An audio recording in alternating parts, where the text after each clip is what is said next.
Hello guys, welcome to our channel. Today I am going to show you how to delete a photo from Facebook. Okay, so let's get started. Then first I will click on Facebook app.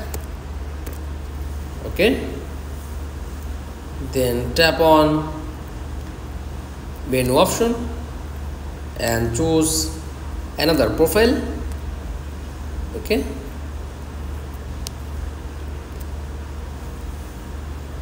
and delete photo from Facebook. Okay, tap on top left profile, scroll down and choose your image.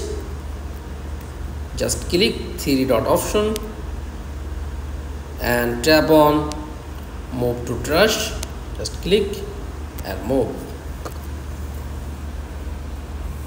Okay, refresh your ID and delete a photo from Facebook.